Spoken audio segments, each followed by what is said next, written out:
नमस्कार, आप सुन रहे हैं ब्रह्मा कुमारी का सामुदायिक radio station radio Madhuban 90.4 FM। मुझे गुस्सा क्यों आता है इस एपिसोड में आप सभी का तहे दिल से फिर से एक बार स्वागत है। हमारे साथ डॉक्टर जमीला बैठे हैं और काफ़ी अच्छी चर्चा हमने पिछले एपिसोड में किया था, इस बार भी हम करेंगे।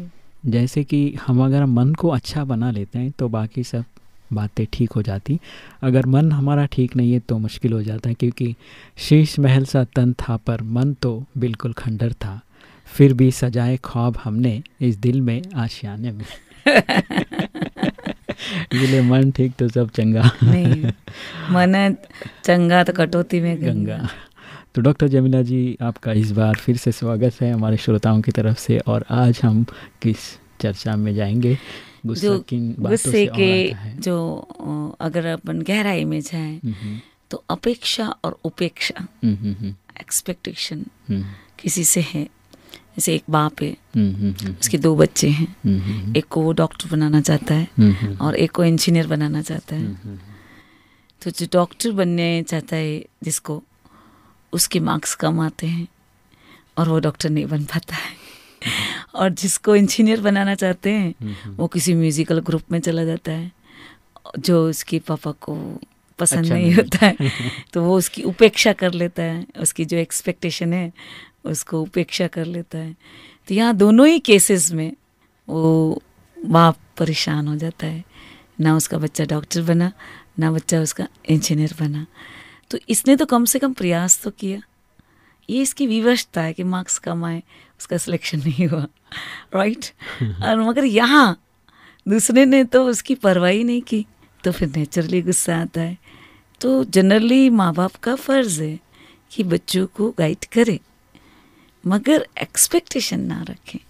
सारा ही दिन हम किसी ना किसी से एक्सपेक्टेशन रखते हैं कि वो मेरे साथ ऐसा व्यवहार करे, और अगर वो मेंटल इमेज, वो मेंटल पिक्चर हमने मानस पटल पे बना दी और फिर उस पे वो खरा नहीं उतरता है, फिर हमारे अंदर दबाव महसूस होता है और फिर हमारे अंदर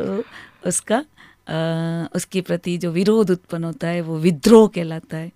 और फिर विद्रोह, अपेक्षा उपेक्षा में आक्रोश होता है, आक्रोश के बाद विद्रोह पैदा होता है, और विद्रोह के बाद तो फिर आप समझ ही सकते हैं क्या क्या होता है। क्या हो सकता है, फिर से वापस हो ट्रेजेडी शुरू। आप समझ ही रहे हैं हर घर में क्या हो रहा है। तो यहाँ हमें एक्सपेक्टेशन किसी से, ठीक है आप सजेशन दो, बराबर, आपके बच्चे हैं उसको राय दो, आप उसको दिशा दो, मगर आप उसकी उम्मीदों के अंदर इतने डूब ना जाओ कि नहीं ये होना ही चाहिए। परिणाम के लिए आप उतना एक्साइटमेंट ना रखें। यस, कहते हैं ना, कर्म कर फल की चिंता नहीं कर।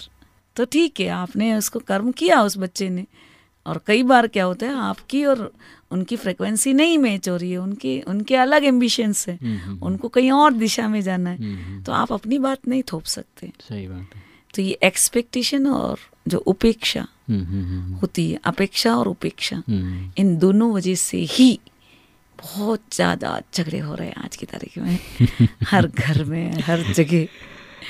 तो हमें इनसे, ठीक है, किसी को गाइड करो, किसी को डायरेक्शन दे दो, समझ दे दो कि आप ऐसे कर सकते हैं।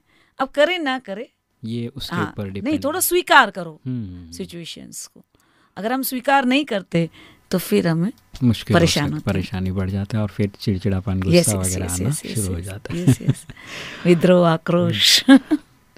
तो चलिए श्रोतागण, आप सुनिए, समझ ही गए होंगे कि गुस्सा और किन कारणों से आता है। जैसे कि अपेक्षा और उपेक्षा से भी हमारे जीवन में बहुत दिक्कतें आ जाती है, गुस्सा आने के चांसेस बढ़ जाते हैं।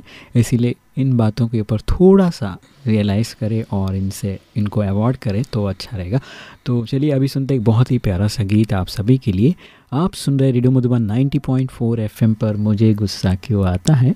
सुनते रहो, मुस्कुरा।